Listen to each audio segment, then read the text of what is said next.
Praise the Lord. ஹல்லேலூயா. ஒரு விஷயம் கூட ஆண்டவராக இயேசு கிறிஸ்துடைய நாமத்தில் உங்களை வாழ்த்துகிறேன். எத்தனை பேர் நல்ல சந்தோஷமாக இருக்கிறீங்க? இந்த அல்லேலூயா கேட்டால் சந்தோஷம் ஒன்றிலே சொல்ல முடியாது. ஒன்று நல்ல சவுண்டாக சொல்லுவோமா? அல்லேலூயா. ஆமென், ஸ்தோத்திரம்.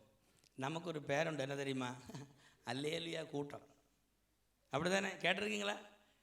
உங்களுக்கு தெரியுமா அங்கே ஒரு சர்ச் இருக்கு, அது சர்ச்சா இல்லை அல்லேலூயா கூட்டமா? கேட்டிருக்கா இல்லையா? அல்லேலூயா கூட்டம் தாங்க. அல்லேலூயா கர்த்தருக்கு மகிமை செலுத்துகிறவர்கள். ஆமென். அப்போ நம்ம சேமாக இருக்காதீங்க, அதுதான் மகிமையான ஒரு கூட்டம். ஆமென்.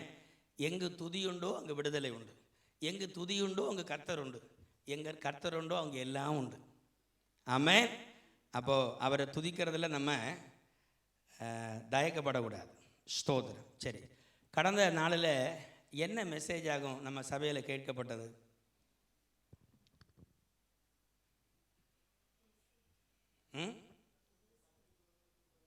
அது வாக்குத்தத்தம். அடுத்து நான் இனி எல்லா வாரத்தில் இது கேட்பேன். எலும்பி பிரகாசி, ஒளி வரல, உன் ஒளி வந்தது. ஆமென். அப்படின்னா உங்கள் ஆப்பர்ச்சுனிட்டி, உங்கள் சான்ஸு, உங்கள் நன்மைகளை ஆண்டவர் தந்திருக்கிறார். ஆகவே அதை கர்த்தருடைய வாக்கு தத்துவத்தோடு பிடித்து நம்ம என்ன செய்யணும் தெரியுமா? ஜெபம் பண்ணணும். அதை கர்த்தர் நமக்கு தருவார். ஆமென், ஸ்தோத்திரம். இந்த நாளில் கர்த்தர் நம்மோடு கூட பேசுவாராக. அதாவது ஒரு கிறிஸ்தவ வாழ்க்கையில் நிறைய தத்துவங்கள் நமக்கு உண்டு. நிறைய காரியங்களை நம்ம வாழ்க்கையில் செயல்படுத்தணும். நீங்கள் பார்த்தீங்கன்னா, இந்த கிறிஸ்தவர்களை பொறுத்த அளவில் மற்ற மக்களிடத்தில் நம்மளை அடையாளப்படுத்தி கொள்ளும் பொழுது நம்ம கொஞ்சம் சாஃப்டானவங்களாக இருப்போம். நமக்குள்ளே சண்டை பிடிச்சிக்கிடுவோம், அது வேறு, வீட்டிலையும் நடக்கும். ஆனால் மக்கள் மத்தியில் நம்மை பார்க்கும் பொழுது கொஞ்சம் சண்டை கிண்டி பாருங்கள். நம்ம எல்லாம் பஸ் மறிக்க போகிறது கிடையாது, ஸ்ட்ரைக் பண்ணுறது கிடையாது, கல்லறியது கிடையாது. இது ஒன்றும் நம்மகிட்ட இல்லை. ஏதாவது சபை அது செய்யணும்னா அது சரியில்லாத சபை, அப்படி செய்ய மாட்டாங்க. இப்போ சில இடத்துல செய்கிறாங்க. பொதுவாக கேரளத்தில் நான் பார்த்துருக்குறேன். சரி, அது சரியில்லாது தான், செய்யக்கூடாது. எனிவே நம்முடையதான சிஸ்டம் அல்ல. நமக்காக பரிந்து பேசுகிற ஒரு ஆண்டவர். ஆமென். நமக்கு இந்த உலகத்தில் இப்போது இங்கே நமக்கு இவ்வளோ ஃப்ரீடமாக கர்த்தரை ஆராதிக்கிறோம். நம்ம இந்திய தேசத்துலேயே நமக்கு ஃப்ரீடம் உண்டு, ஸ்ரீலங்கா தேசத்துலேயும் ஃப்ரீடம் உண்டு, நம்ம எல்லா தேசங்களிலும் அந்தந்த ஃப்ரீடம் உண்டு. ஆனால் ப்ராப்ளம் என்னென்னா, லீகலாக இருக்கிற காரியங்களை ப்ராப்பராக செய்ய மாட்டாங்க. அப்படி துணிஞ்சு செய்கிறதுனால சட்டவிரோத செயல்கள் நடக்கும். அதே போல் எதிர் மதத்தவர்கள் மக்கள் நமக்கு எப்பொழுதும் விரோதமாக இருப்பாங்க. இயேசு கிறிஸ்துவ உலகமே விரோதம், அதனால் அவர் சபைக்கும் விரோதம் தான். அப்போ நமக்கு சாதகமாக உலகம் ஒன்றும் இருக்காது. ஆனால் சட்டங்கள் இன்றைக்கு நமக்கு சாதகமாக இருக்கிறத நினச்சி ஆண்டவரை துதிக்கிறேன். ஆமென். அதை பலரும் அதை பயன்படுத்துகிறது கிடையாது. துணிகரமாய் பல காரியங்களை செய்வாங்க, அது சட்டவிரோத செயலாக ஏற்படும், பிரச்சனை உண்டாகும். அதெல்லாம் ஒரு பக்கத்தில் இருந்தாலும் பிரச்சனைங்கிறது ஒரு பக்கத்தில் இருந்து கொண்டே இருக்கும். நம்முடைய வாழ்க்கையினுடைய வளர்ச்சி என்பதும் மற்ற பக்கத்தில் இருந்து கொண்டே இருக்கும். இந்த கிறிஸ்தவ உலகம், இன்றைக்கி இருக்கிற உலகம் 2000 ஆண்டுகள் தாண்டி விட்டது. 2000 வருஷமாக இது இருக்குது. 2000 வருஷத்தில் முதல்ல சபைக்கு எத்தனை மெம்பர் இருந்தாங்க தெரியுமா?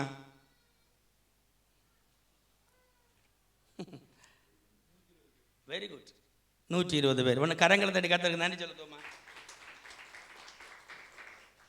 இன்றைக்கு உலகத்தில் இருக்கிறதான மக்கள் தொகையில் அல்லது மதங்களில் அதிகமான ஜனங்கள் சேர்ந்து தெய்வத்தை ஆராதிக்கிற ஒரு கூட்டம் என்ன கூட்டம்னா அது கிறிஸ்தவ கூட்டம். ஆமென். அதுக்கு காரணம் அந்த சபை அல்லது அந்த கொள்கை மோசமாக இருந்தால் போயிருக்கும். இன்றைக்கும் நிலைத்திருந்து இன்றைக்கி இந்த வசனத்தெல்லாம் நீங்கள் கேட்க வந்திருக்கிறீங்கன்னா, இந்த கர்த்தருடைய வசனமும் இந்த கிறிஸ்துவும் நம்முடைய வாழ்க்கையில் நல்லவராக இருந்ததுனால மட்டும்தான் நான் வந்திருக்கிறோம். இல்லைன்னா நம்ம வரமாட்டோம். எவ்வளோ கூடுவோமா? இல்லை. நல்லது அல்லாதது, நன்மை அல்லாதது சீக்கிரமாக மாறிப்போயும். அப்போ இந்த கிறிஸ்தவ வாழ்க்கை அல்லது கிறிஸ்தவம் என்பது ஏதோ ஒரு சாதாரண கொள்கையோடு இருக்குன்னு நம்ம நினைச்சிடக்கூடாது. ஆமென். கிறிஸ்தவம் இதுக்கு ஒரு பேஸ்மெண்ட் உண்டு. அந்த பேஸ்மெண்ட்டில் தான் மற்றதெல்லாம் கட்டப்படுகிறது. ஒரு லட்சியம் இல்லாத ஒரு கிறிஸ்தவ வாழ்க்கை அல்ல. நம்ம ஒரு லட்சியத்தோடு பிரயாணப்படுகிறவர்கள். அப்போ அந்த லட்சியம் நம்முடைய வாழ்க்கையில் ஃபஸ்ட்டில் இருக்கணும், பேசிக்காக இருக்கணும். மற்றதெல்லாம் ஆண்டவர் நமக்கு தருவார். ஆமென். வருகிற நாட்களில் கர்த்தருக்கு சித்தமானால், அதாவது கிறிஸ்டியன் கேரக்டரிஸ்டிக் என்கிறதான தலைப்பில், கிறிஸ்தவ குணாதிசயங்கள்ங்கிறதான தலைப்பில் நான் ஒரு 7 டைட்டில் உங்களோட பகிர்ந்து கொள்ள நான் விரும்புகிறேன். தொடர்ச்சியாக அதுக்கு ஒரு நாளில் அது முடியாது. கண்டினியூலாக ஒரு மாதமோ அல்லது தொடர்ச்சியாகவோ அந்த ஸ்டடி இருக்கும்.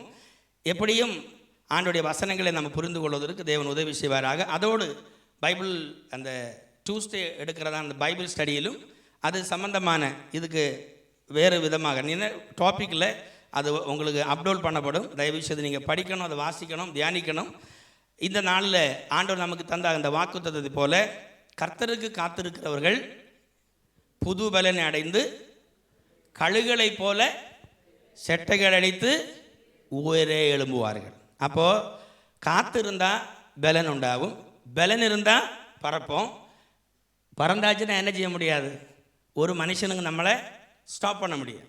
ஆகவே அது யாருக்கு பலத்தில்? கர்த்தருடைய பலத்தில்.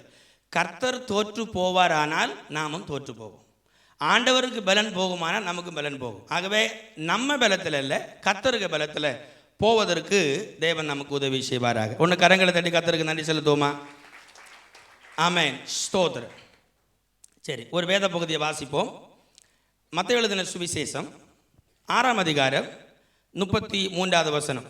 Matthew chapter 6 verse 33. முதலாவது தேவனுடைய ராஜ்யத்தையும் அவருடைய நீதியையும் தேடுங்கள், அப்பொழுது இவைகளெல்லாம் உங்களுக்கு கூட கொடுக்கப்படும். ஆமென், ஸ்தோத்திரம். முதலாவது தேவனுடைய ராஜ்யத்தையும் அதனுடைய நீதியையும் தேடுங்கள். ஒன்று கவனிங்களேன். உங்கள் கையில் எல்லாம் காசு இருக்குதா? நான் காசு கேட்கல, இருக்குதான்னு தான் கேட்டேன். இருக்குதா? என்ன போசில் என்ன இல்லை, சரியா? இருந்தாலும் உங்களுக்கு அதை காமிக்க எடுக்கிறேன். காசு இல்லாமல் இல்லைங்க, எடுத்து வைக்கல போசில். சரி, பாருங்களேன். இது எவ்வளோன்னு தெரியுதா? ஒரு கேடின்னு அங்கே இருந்து பார்க்குறீங்க, பார்த்தீங்களா? கரெக்டாக தெரியுது. கண்ணும் பார்வை, கண்ணெல்லாம் படத்தில் தான் இருக்குல்ல. சரி, பாருங்க, நம்ம இந்த ஒரு நோட்டு இருக்கு இல்லையா, இதில் நிறைய ஹிஸ்டாரிக்கலான ப்ரூஃப் இதில் கொடுத்துருக்கு. ஓகே, அதே போல் இதில் உள்ள அந்த சிக்னேச்சர்லாம் நீங்கள் பார்ப்பீங்க, அவங்களுடையதான எம்பளம் அதில் இருக்கும். ஸோ அதில் நிறைய ஸ்பெசிஃபிகேஷனோட இந்த நோட்டு இருக்கும். அதனால் இந்த நோட்டை நீங்கள் கொண்டு எந்த கடையில் கொடுத்தாலும் அதுக்கு என்ன கிடைக்கும்? ஒரு தினாருக்குள்ளதான ஒரு பொருள் கிடைக்கும். இது நீங்கள் இந்த பிபிஏ பண்ணுறவங்க, எம்பிஏ பண்ணுறவங்க, எஸ்பெஷலி பிகாம் எல்லாம் பண்ணுறவங்களுக்கு இந்த எக்கனாமிக்கை குறித்து நிறைய தெரியும். படித்தவங்களுக்கு தெரியல, பிஸ்னஸில் இருக்கிறவங்க ஓரளவுக்கு நாலேஜ் இருக்கும். எந்த ஒரு ஒரு ஒரு கிங்டமாக இருந்தாலும் அந்த கிங்டம் ஃபங்க்ஷன் ஆகணும் அப்படின்னா, அந்த கிங்டம் ஃபங்க்ஷன் ஆகணும்னா அதற்கு சில அதிகாரங்கள் உண்டு. ஆண்டுடைய கிருபையில் இந்த தேசத்தில் ஒரு காலகட்டங்களில் நம்முடைய இந்திய நாணயம் தான் நீங்கள் பழக்கத்தில் இருந்தது என்று சொல்லி நமக்கு தெரியும். ஓகே, அப்போது இவங்க இந்த தினார் வர்றதுக்கு முன்னெல்லாம் அந்த நாணயம் தான் வச்சுருந்துருக்குறாங்க. அப்போது நீங்கள் பாருங்களேன், ஒரு ராஜ்யம் அந்த ராஜ்யத்துடைய நாணயத்தை வைத்திருக்கிறது எதுக்கு தெரியுமா? அந்த ஜனங்களுக்கு உபயோகப்படுத்தி கொள்வதற்கு. இப்போது கவனிங்க, நம்ம கையில் நிறைய இந்த நோட் அடித்து வச்சுருக்கிறதுனால என்ன செய்ய முடியாது? வளர முடியாது. எந்த அளவுக்கு இந்த நாணயம் இருக்குதோ அந்த அளவுக்கு தேசத்தில் ப்ரொடக்ஷன் உண்டாகும். அதுக்கு தான் ஜிடிபின்னு சொல்லுவாங்க. நான் அந்த பேசிக்கில் அங்கே போகலை. ஓகே, ஸோ எந்த அளவுக்கு நம்முடைய நாட்டில் ப்ரொடக்ஷன் இருக்கிறதோ அந்த அளவுக்கு என்ன செய்யலாம்? அவங்க நாணயத்தை அவங்களுக்கு பெருக்க முடியும். ஓகே, நீங்கள் பாருங்களேன், அது போலவே தேவராஜ்யம், த கிங்டம் ஆஃப் காட் இந்த உலகத்தில் எஸ்டாப்ளிஷ் பண்ணி இருக்கிறது. அது யாருக்கு ராஜ்யம் தெரியுமா? கிறிஸ்துவின் ராஜ்யம். யாருக்கு ராஜ்யம்? கிறிஸ்துவின் ராஜ்யம். வாசிங்க பார்க்கலாம். மத்தேயு எழுதின சுவிசேஷம் 28ஆம் அதிகாரம் 18 எடுத்து குயிக்க வாசிங்க.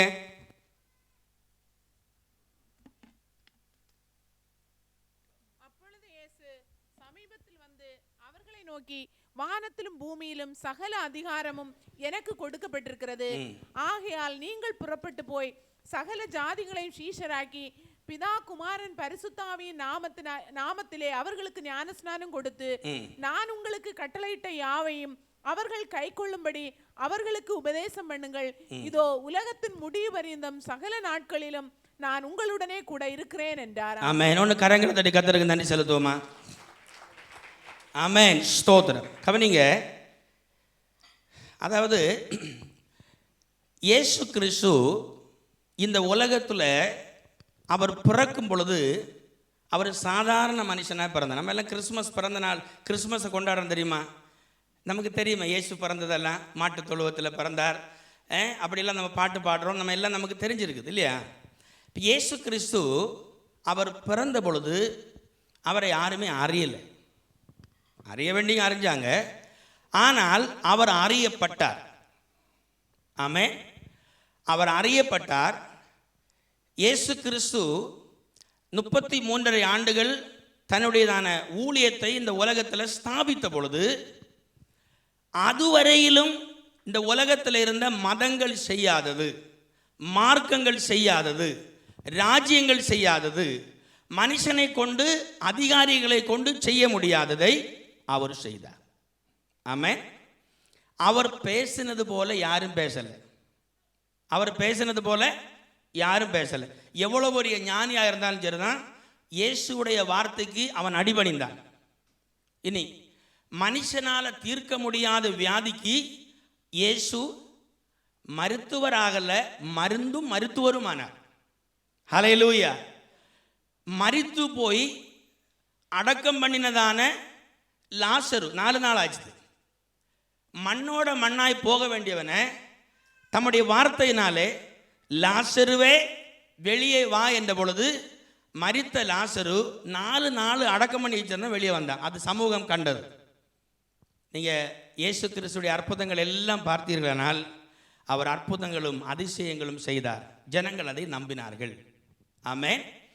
ஒரு காலகட்டம் வந்த பொழுது இயேசு கிறிஸ்து தன்னை பலியாக ஒப்பு கொடுப்பதற்கு அன்றைக்கு இருந்ததான ரோம சட்டத்தின் கீழ் தன்னை ஒப்பு கொடுத்தார். ரோம சட்டத்தின் கீழே இயேசு கிறிஸ்துவை சிலுவையில் அறைந்து கொண்டார்கள். சிலுவையில் அறைந்து கொண்டதை அன்றைக்கு இருந்ததான எல்லா மக்களும் அறிந்தார்கள். அவர் பிறந்தது தெரிய வந்தது, அவர் வளர்ந்தது தெரிய வந்தது, அவர் 3.5 ஆண்டுகள் உலகத்தில் ஆற்றின அற்புதங்கள், அவருடைய நற்செயல்கள் எல்லாம் தெரிய வந்தது. அவர் என்ன பேசினாரோ அதுபோல வாழ்ந்தார். அவரை குறித்து என்ன நியாயப்பிரமாணத்தில் சொல்லப்பட்டதோ அதன்படி வாழ்ந்தார் என்று வேதம் சொல்லுகிறது. அதுக்கு சாட்சி மோசையுடைய நியாயப்பிரமாணம், சங்கீத புஸ்தகங்கள் எல்லாம் அதுக்கு சாட்சியாக இருந்து தீர்க்க தரிசனம் கூட. நியாயப்பிரமாணிகளும் பரிசேயர்களும் அதை ஒத்துக்கொள்ள வேண்டியதாக இருந்தது. இயேசுவுக்கு மேலே இருந்த பொறாமையினால அவர்கள் ஒத்துக்கொள்ளவில்லை. இதெல்லாம் அன்றைக்கு உலகம் இருந்த உண்மை. ஆனால் இயேசு கிறிஸ்துவை சிலுவையில் அறைந்து கொண்டார்கள். ஆக்சுவலி வேத புஸ்தகம் சொல்லுகிறது, அவரை கொல்லதுக்கு யாரும் முடியாது, தன் ஜீவனை அவர் கொடுத்தார். காரணம், தன் ஜீவனை கொடுப்பதற்கும் அதிகாரம் உண்டு, எடுப்பதற்கும் அதிகாரம் உண்டு என்று கர்த்தருடைய வசனம் சொல்லுகிறது. அப்படி இயேசு இந்த உலகத்தில் தன்னை பலியாக ஒப்பு கொடுத்தார். அவரை சிலுவையில் அறைந்து கொண்டார்கள். எத்தனை நாள் ஆண்டவர் மண்ணில் இருந்தார்? சரி, 3ஆம் நாள் உயிர் தழுந்தார். ஒன்று கரங்களை தட்டி கர்த்தருக்கு நன்றி செலுத்துவோமா? ஆமென். ஸ்தோத்திரம். ஹல்லேலூயா. யோசிச்சு பாருங்களேன், நம்ம யாராவது சகோதரங்க இறந்து போய் 3ஆம் நாள் உயிர் தழுந்து வீட்டில் வந்தால் வீட்டில் ஏற்றுவோமா? நம்ம ஏற்றுவோமா? பார்த்த ஆள் சொல்லி இவருக்கு பைத்தியம் பிடிச்சிருக்குது, அப்படி தானே? நான் இந்த ஆளை பார்த்தான்னா இவனுக்கு பைத்தியம் பிடிச்சி உடனே கை காலு கட்டி போட்டுருவாங்க. எங்கே? மெண்டல் ஹாஸ்பிட்டலில் போட்டுருவாங்க. பார்த்தவங்க எல்லாம் பயந்துருவாங்க, அப்படி தானே? ஆனால் இயேசு 3ஆம் நாள் உயிர் தெழுந்தார். ஆமென். இயேசுவை பார்த்தவங்களும் கிட்டத்தட்ட அப்படி தான் ஆனாங்க. அவர் உயிர் தெழுந்து தம்முடைய 12 சீசர்களுக்கு, அன்னைக்கு 11 பேர் இருந்தாங்க, அந்த 11 சீசர்களுக்கும் தன்னை உயிரோடு இருக்கிறவராய் காண்பித்தார். அப்போ நீங்கள் புரியணும், தேவ ராஜ்யம்னா என்ன, கிறிஸ்துடைய ராஜ்யம்னா என்ன? விசுவாசிக்கிறவர்களுடையதான கூட்டம், உயிர்த்தெழுந்த கிறிஸ்துவை கண்ட கூட்டம், உயிர்த்தெழுந்த கிறிஸ்துவை கண்டவர்கள் சொன்னதை விசுவாசித்தவர்கள். அந்த விசுவாசத்தை கூட்டத்துடைய செயின் தான் சர்ச். அல்லேலூயா.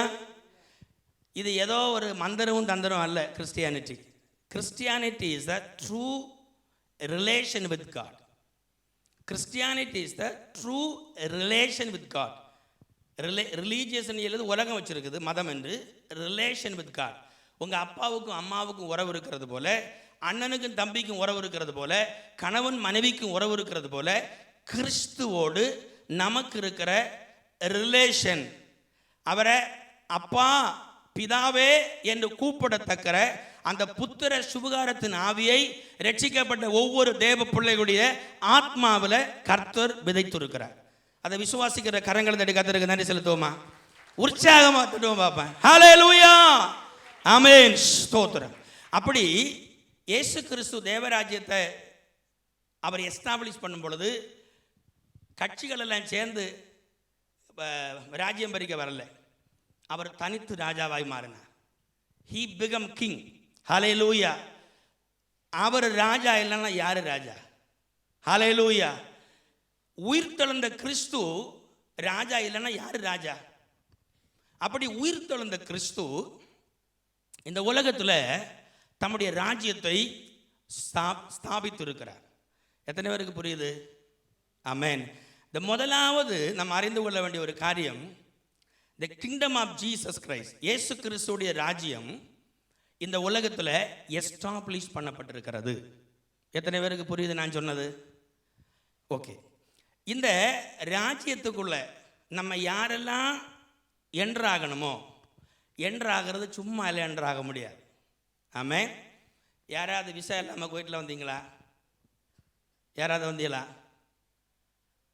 வர முடியுமா? உள்ள விசா எடுக்கணும்னா முதல்ல பாஸ்போர்ட் இருக்கணும். எந்த பாஸ்போர்ட் வேணும்? அவங்க நேஷனாலிட்டியோட தானே பாஸ்போர்ட் வேணும். ஸ்ரீலங்காக்காரங்களுக்கு ஸ்ரீலங்கா பாஸ்போர்ட் வேணும், இந்தியாக்காரங்களுக்கு இந்தியா பாஸ்போர்ட் வேணும், பங்களாதேஷ்காரங்களுக்கு அவங்களுக்கு பாஸ்போர்ட் வேணும். அந்த பாஸ்போர்ட் என்ன சொல்லுதுன்னா, இவர் இந்த நாட்டுடைய குடிமகன். ஆமென். இவர் இந்த நாட்டுடைய குடிமகன். அந்த குடிமகனாக இருக்கணும்னா நமக்கு அந்த ஒரு குவாலிட்டி இருக்கணும். இல்லாமல் எடுக்க முடியாது, பிரச்சனை ஆயிடும். ஓகே. என்கிறது போல நம்ம இந்த தேவ ராஜ்யத்துக்குள்ள நாம் குடிமகனாக இருக்கணும் அப்படின்னா நமக்கு ஒரு பாஸ்போர்ட் வேணும். எத்தனை பேருக்கு நான் சொல்கிறது புரியுது? புரியுதா? ஒன்று கரங்களை தட்டி கர்த்தருக்கு நன்றி செலுத்துங்க பார்க்கலாம். நல்ல ஆமென், ஸ்தோத்திரம், ஹல்லேலூயா. இந்த குடிமகனுக்கு ஒரு பாஸ்போர்ட் வேணும். பாஸ்போர்ட்டு விசா வர்றதுக்கு முன்னே நீங்கள் பாருங்க கிளியரன்ஸ் எல்லாம் பண்ணுவாங்க. அதுக்கு எக்ஸ்பைரி ஆச்சுன்னா ரெடி பண்ணணும். இதெல்லாம் இருக்குது. அப்போ எப்படியும் நம் தேவராஜ்யத்துக்களை இருப்பதற்கு நமக்கு ஒரு குவாலிஃபிகேஷன் வேணும். நமக்கு ஒரு குவாலிஃபிகேஷன் தான் அந்த வசனத்துடையதான 19வது வசனத்தை வாசிங்க. ஆகையால் நீங்கள் புறப்பட்டு போய் சகல ஜாதிகளையும் சீஷராக்கி பிதா குமாரன் பரிசுத்தாவியின் நாமத்திலே அவர்களுக்கு ஞானஸ்நானம் கொடுத்து நான் உங்களுக்கு கட்டளையிட்ட யாவையும் அவர்கள் கைக்கொள்ளும்படி அவர்களுக்கு உபதேசம் பண்ணுங்கள். இதோ உலகத்தின் முடிவரியந்தம் சகல நாட்களில் நான் உங்களுடனே கூட இருக்கிறேன் என்றார். ஆமென். ஒன்று கவனிங்க. அப்போ இந்த தேவ ராஜ்யம், கிறிஸ்துடைய ராஜ்யம் எப்படி எஸ்டாப்ளிஷ் பண்ணது தெரியுமா? இயேசு கிறிஸ்துவை உலகத்தில் அன்றைக்கு இருந்த ரோம கவர்மெண்ட் இயேசு கிறிஸ்துவை கொலை செய்தார்கள், சிலுவையில் அறைந்து கொண்டார்கள். அந்த இயேசு கிறிஸ்துவை எல்லாரும் காண்க கல்லறையில் வைத்தார்கள். அதில் போர் சேவர்களை காவலுக்கும் வைத்தார்கள். ஆனால் இந்த போர் சேவகன் காணல, கொண்டவர்கள் காணல, யாருமே காணல.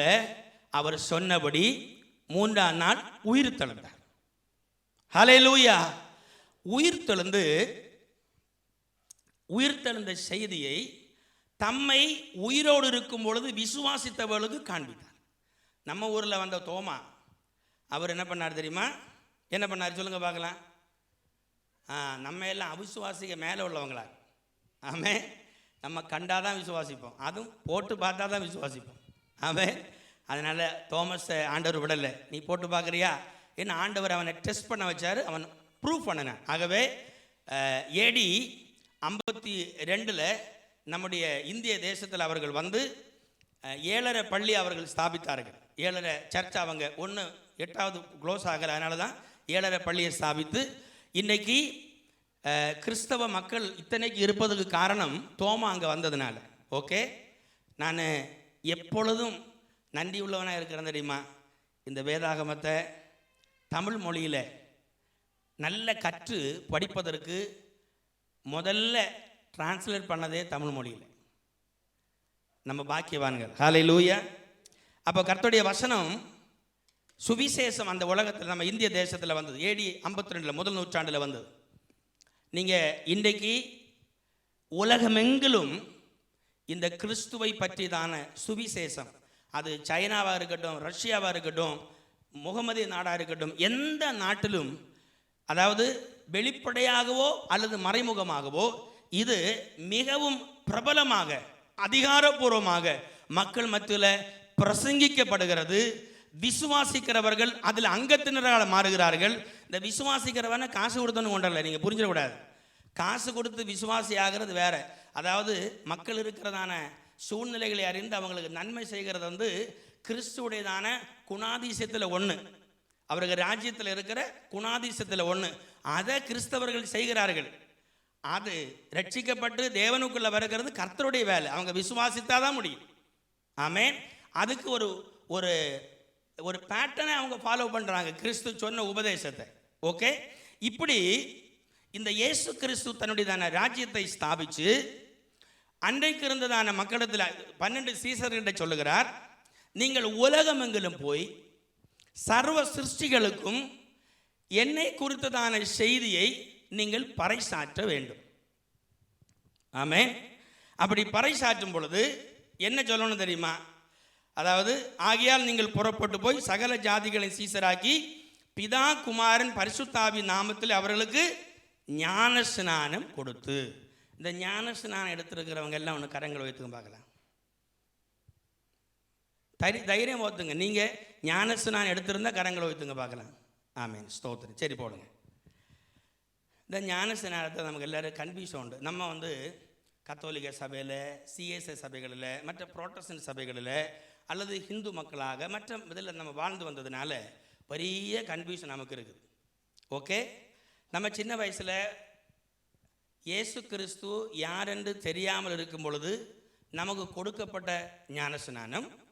ஆனால் இயேசு கிறிஸ்து சொந்த ரட்சகராக அறிந்த பிற்பாடு நாம் எடுக்கிற ஞான ஸ்நானத்துக்கு வித்தியாசம் உண்டு. ஆமென். மற்ற சபைகளில் நம்ம ஞான ஸ்நானம் எடுத்தது நமக்கு ரெக்கார்டிக்கலாக இருக்கும். இவருக்கு மகன் இந்த ஆள் இந்த தேதியில் ஞான ஸ்நானம் எடுத்தார். அப்போ யோசிச்சு பாருங்களேன், நமக்கும் இயேசுவுக்கும் இந்த ஞான ஸ்நானத்துக்கு சம்பந்தமே கிடையாது. நமக்கும் இயேசுவுக்கும் அந்த ஞான ஸ்நானத்துக்கும் சம்பந்தமே கிடையாது. அது சபைகள் தங்களுடையதான ஜனங்களை ஆத்மீகத்தில் நடத்துவதற்கு சபை பிதாக்கள் கொண்டு வந்ததான திட்டம். அது அன்றைக்கு அதுதான் அப்ளிகபிளாக இருந்துச்சு. நீங்கள் வேதாகமத்தை எல்லாம் நமக்கு இவ்வளவு வடிவமாக நம்முடைய கையில் வந்தது ஈவன் கடந்த 200 ஆண்டுகளாக தான் இந்த பைபிள் நம்மகிட்ட வந்திருக்கு.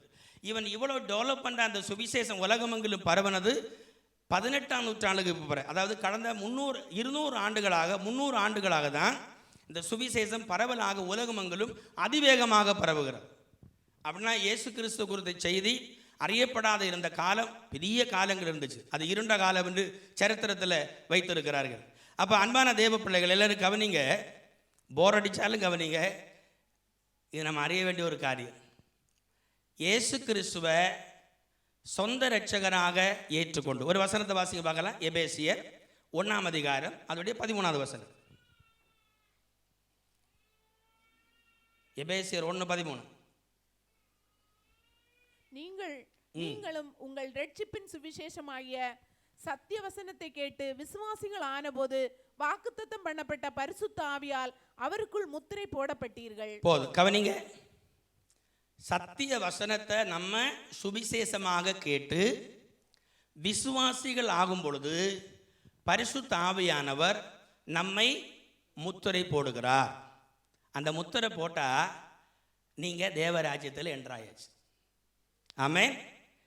அந்த முத்திரை போட்டிருக்கிறவங்க தேவராஜ்யத்தில் என்ட்ராயாச்சு. அது என்னது? Faith in Jesus Christ.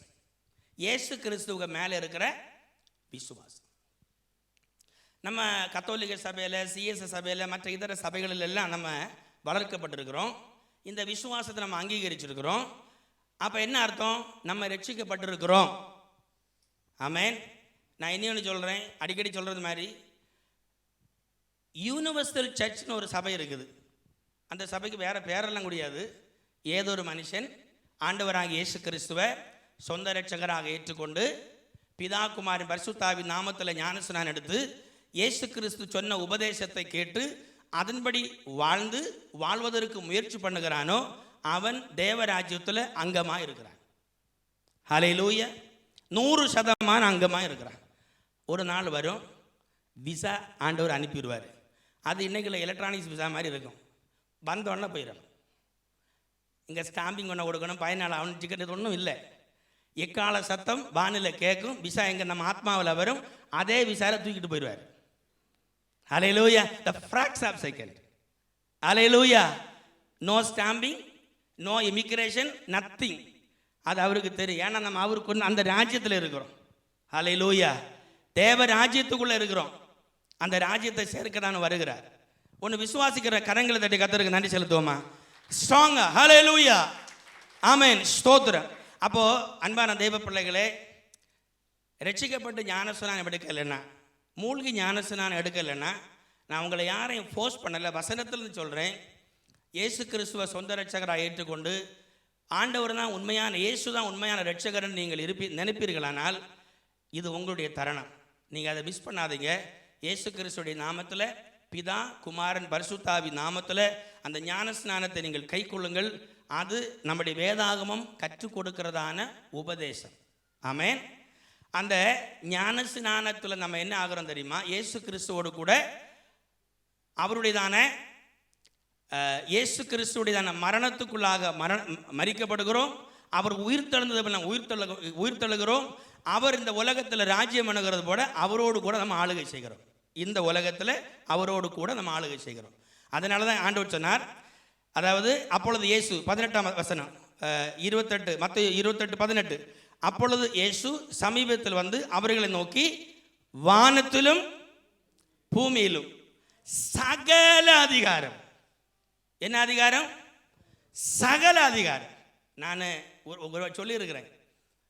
Short vacation போன டைமில், வெக்கேஷன் போனேன், ஒய்ஃபும் பிள்ளைங்க அனுப்பிவிட்டேன். எனக்கு லைசன்ஸ் எடுக்கணும். இங்கே வந்து லைசன்ஸ் எடுக்கணும், எனக்கு லைசன்ஸ் வேணும்.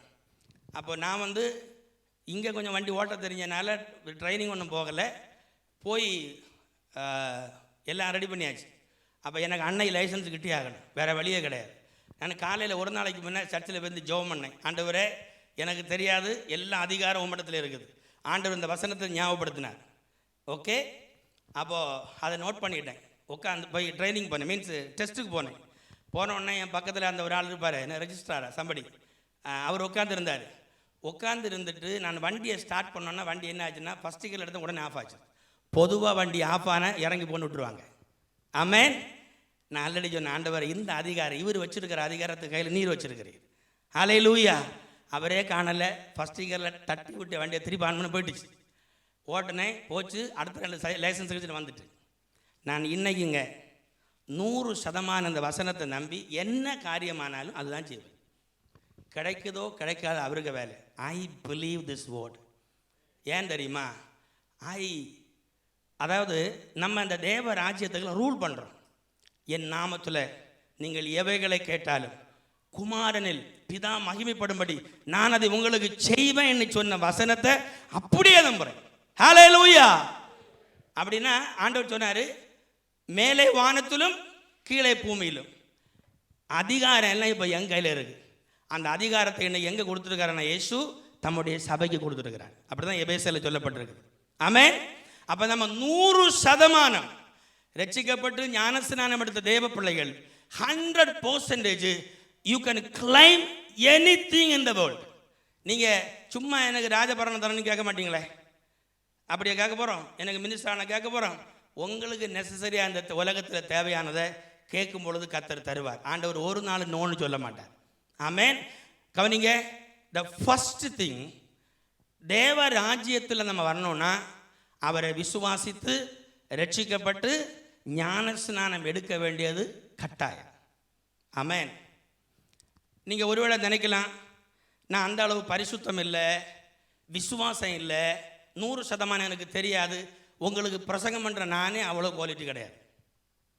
Everyday I am learning new things. ஒவ்வொரு நாளும் ஆண்டவரோடு நடக்க கற்றுக்கொள்ளுகிறேன்னு அவரை இயேசு கிறிஸ்துவை போக, இந்த உலகத்தில் இயேசு கிறிஸ்துவை போல 100% பர்ஃபெக்டாக வாழுகிற ஒரு மனுஷனை பார்க்க முடியாது. நீங்கள் அப்படி பர்ஃபெக்ட் ஆகணும்னு நினச்சிங்கன்னா உலகத்தில் முடியாது, சொர்க்கத்தில் தான் போகணும். அதுக்கு அர்த்தம் நம்ம இஷ்டத்து வாழலானா? நோ. ஒவ்வொரு நாளும் கர்த்தர் அவருடைய வசனத்தை நமக்கு வெளிச்சம் காமிப்பார். அதான் வசனம் சொல்லுது, கர்த்தருடைய வேதம் எனக்கு என்ன இருக்கும்? காலுகளுக்கு தீபமும் பாதைக்கு வெளிச்சமுமாக இருக்கும். நான் நடக்க வேண்டிய வழி அவர் எனக்கு காட்டுவார். என் மேலே கண்ணை வைத்து எனக்கு ஆலோசனை சொல்லுவார். 100% கர்த்தருடைய வசனத்தின் மேலே தாகம் கொண்டு வாழ்கிற வாழ்க்கை நீதியின் பாதையில் அவர் நடத்துவார். ஹல்லேலூயா. பாஸ்போர்ட் எடுக்கிறது நமக்கு ஒரு இந்திய குடிமகனுங்கிறதுக்கு அத்தாரிட்டி. அதுதான் ரட்சிக்கப்பட்டு ஞானஸ்நானம் எடுக்கிறது. ஆண்டவரே உங்களுடைய ராஜ்யத்தில் நான் அங்கமாகிறேன், அதுதான் இம்பார்ட்டன்ட். அது இல்லாமல் இருந்தால் ஒரு விசா வந்து வச்சுக்கிறேன், ஓடி போய் பாஸ்போர்ட் எடுக்க முடியுமா? முடியாது. வேற என்ன, அவர் வருமா நம்ம போக முடியாது, அவ்வளோதான். இயேசுவை விசுவாசிக்காத மக்களுக்கு இயேசு கிறிஸ்துடைய ராஜ்யத்தில் போக முடியாது.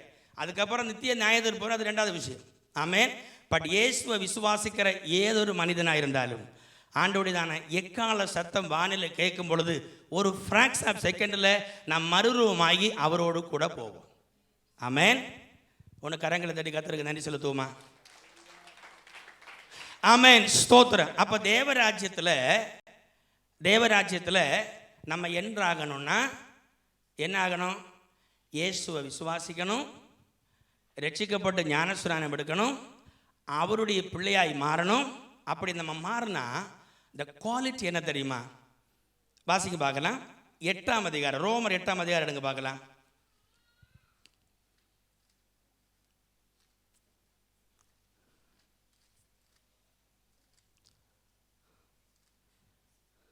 ரோமர் 8ஆம் அதிகாரம் 15 வாசிக்க பார்க்கலாம். அந்தபடி ரோமர் 8:15. அந்தபடி திரும்பவும் பயப்படுகிறதற்கு நீங்கள் அடிமைத்தனத்தின் ஆவியை பெறாமல் அப்பா பிதாவே என்று கூப்பிட பண்ணுகிற புத்திர சுவிகாரத்தின் ஆவியை பெற்றீர்கள். வெயிட். நம்ம இயேசு கிறிஸ்துவை அறிவதற்கு முன்ன பிசாசின் அடிமைத்தனத்தில் இருக்கிறோம். இயேசு கிறிஸ்துவை சொந்த ரட்சகராக ஏற்றுக்கொள்வதற்கு முன்ன பிசாசின் அடிமைத்தனத்தில் இருக்கிறோம். அவன் நம்மளை பயப்படுத்துகிறான். அப்படிதானே? சொப்பனத்தில் பயப்படுத்துகிறான், சூழ்நிலைகளை பிரச்சனை பண்ணுறான், பயப்படுத்துகிறான். நம்ம இயேசு கிறிஸ்துவை சொந்த ரட்சகராக ஏற்றுக்கொண்டா அந்த பயத்தில் நம்ம விடுதலையாகி, அடுத்த வாசிங்க பார்க்கலாம். நாம் தேவனுடைய பிள்ளைகளாக இருக்கிறோம் என்று இல்லை அந்தபடியே நாம் திரும்பவும் பயப்படுவதற்கு நீங்கள் அடிமைத்தனத்தின் ஆவியின் பெறாமல் என்னது அப்பா பிதாவே என்று கூப்பிட பண்ணுகிற புத்திர சுவிகாரத்தின் ஆவியை பெற்றீர்கள். ஆமென். இது எத்தனை பேருக்கு புரியுது? நம்ம யாரு தெரியுமா? எப்படி இயேசு கிறிஸ்து இந்த உலகத்தில் இருந்தாரோ அதே போல ரட்சிக்கப்பட்ட தேவ பிள்ளைகளை இந்த உலகத்தில் நம்ம அப்படி தான் வச்சுருக்கிறார். ஆமென். ஆனால் என்ன, அவருக்கு இருந்த அறிவு நமக்கு இல்லை, அவர் நினைக்கிறதில்லை. ஏன்னா அவர் சொல்லியதை கேட்கறதில்லை. ஆண்டு சொல்ல, எப்போ பயப்படாத, நான் உன்னை விட்டு விலகுவதும் இல்லை, உன்னை விட்டு தான் இருக்கிறேன், நீ எதுக்கு கவலைப்படுற? காலையில் சாப்பாடு கிடச்சிதா?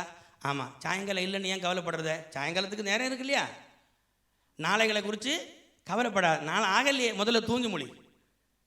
இது நம்ம தூங்குறதும் இல்லை, முழிக்கிறதும் இல்லை, கவலை பிரச்சனை ஏதோ நம்ம தான் உலகத்தை ரன் பண்ணுறது மாதிரி. ஆண்டவர் சொல்லுகிறார், அதனதின் நாளுக்குரிய அது பார்த்துக்கிட நம்ம பார்க்கணும். சூரியன் நீங்கள் லைட் அடித்து எழுப்புறீங்களா, இல்லை அலாரம் வச்சு எழுப்புறீங்களா?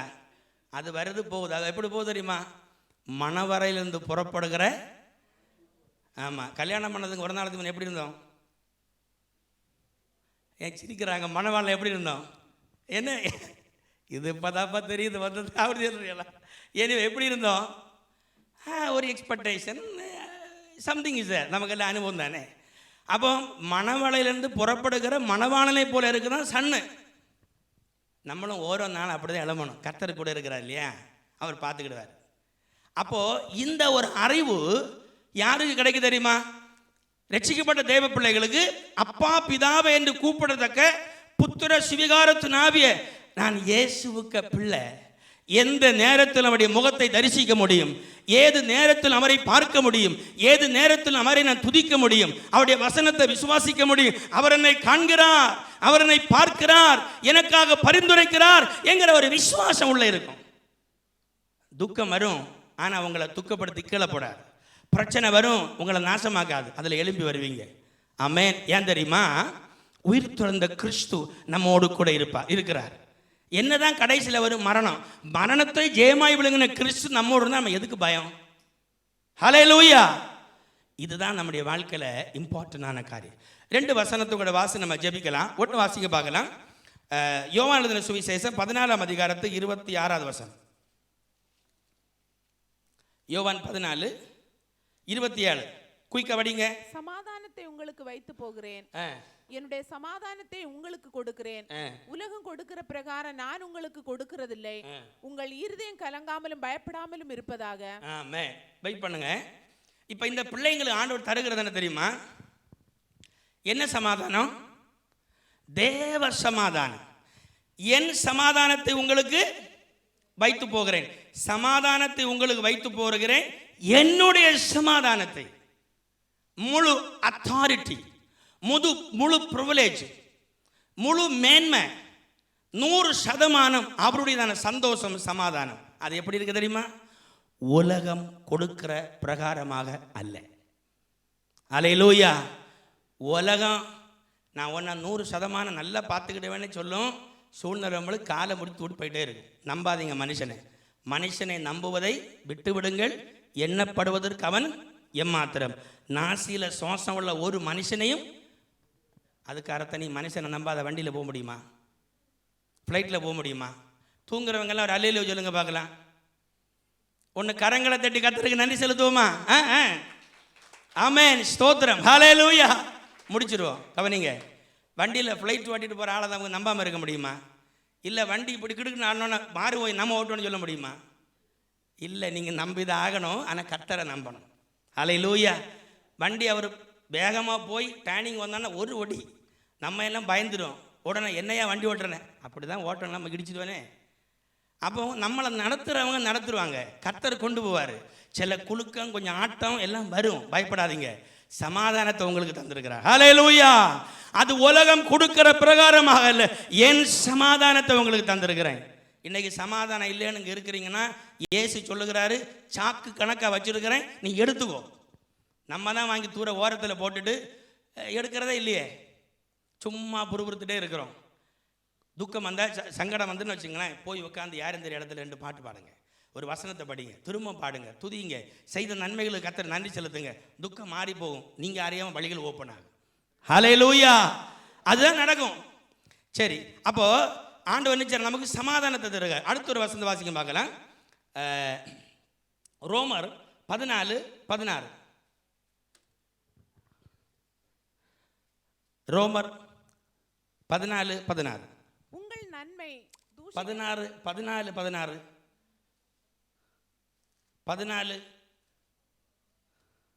தேவனுடைய ராஜ்யம் புசிப்பும் குடிப்பும் அல்ல, அது நீதியும் சமாதானமும். 14. ஓகே. தேவனுடைய ராஜ்யம் புசிப்பும் குடிப்பும் அல்ல, அது நீதியும் சமாதானமும் பரிசுத்த ஆவியினால் உண்டாகும் சந்தோஷமுமாய் இருக்கிறது. அது என்ன தெரியுமா? நீதியும் சமாதானமும் பரிசுத்த ஆவியில் உண்டாகிற சந்தோஷம். அந்த ஒரு வசனத்தை வாசிங்க. ஏசாயா 55ஆம் அதிகாரம் 1ஆம் வசனம். ஓ தாகமாயிருக்கிறவர்களே, நீங்கள் எல்லாரும் தண்ணீர்கள் அண்டைக்கு வாருங்கள். பணம் இல்லாதவர்களே, நீங்கள் வந்து வாங்கி சாப்பிடுங்கள். நீங்கள் வந்து பணவுமின்றி விலையுமின்றி திராட்சரசமும் பாலும் கொள்ளுங்கள். போதும். இது என்ன சொல்லுதுன்னா, இந்த திராட்சரசம் தாகமாக இருக்கிறவங்களுக்கு, யாருக்கு தாகமாக இருக்கிறவங்களுக்கு, பணம் இல்லாதவர்களுக்கு ஆண்டவர் சொன்ன, என்ன வழியே இல்லாதவங்களுக்கு ஆண்டவர் சொல்றாரு, திராட்சரசமும் பாலும் கொள்ளுங்கள். இது என்னது? ரட்சிக்கப்பட்ட தேவ பிள்ளைக்கு உள்ள the joy of Holy Spirit இருக்குது. ரட்சிக்கப்பட்ட தேவ பிள்ளைகளோட பரிசுத்த ஆவியானவர் உண்டு. அவர் எப்பொழுதும் நம்மை சந்தோஷப்படுத்துவார். ஆமென். இந்த பால் எதுக்கு அடையாளம் தெரியுமா? ஞானப்பாலாகிய கர்த்தருடைய வசனம். ஆமென். பரிசுத்த ஆவியானவருடையதான அந்த ஒத்தாசையிலும் கர்த்தருடைய வசனத்திலும் நம்ம எப்பொழுதும் போஷிக்கப்படணும். ஆமென். போஷிக்கப்படணும். அப்போ கர்த்தருடைய வசனத்தை வாசிக்கும் பொழுது நம்ம விசுவாசிப்போம். விசுவாசிக்கும் பொழுது விசுவாசிக்கிறவர்களால் அடையாளங்கள் நடக்கும். நீங்க எதை விசுவாசிக்கிறீங்களோ அதை கர்த்தர் கொண்டு வருவார். அப்போ கிங்டம் ஆஃப் காட் ஃபங்க்ஷன் ஆக தொடங்குனா இதெல்லாம் நம்ம வாழ்க்கையை மாறும். ஹல்லேலூயா. நம்ம வந்து இந்த டெவலுக்கு ராஜ்யத்தில் இருக்கிறது மாதிரி இருக்கக்கூடாது. தேவ ராஜ்யத்தில் எப்பொழுதும் யுத்தம் உண்டாகும், ஆனால் தோல்வியில் ஜெயதான் உண்டாகும். ஆமென். பசி எடுத்தால் தானே நம்ம சாப்பிட முடியும். எப்பொழுதுமே நிறைஞ்சு சாப்பிட முடியுமா? அப்போ யுத்தம் வரும். தோத்து போயிடுவோமோ, விழுந்துருவோன்னு வரும். பட் கர்த்தர் கூட இருப்பார். ஹல்லேலூயா. ஆமென். ஸ்தோத்திரம். எளிமையாக இருப்போமா? இந்த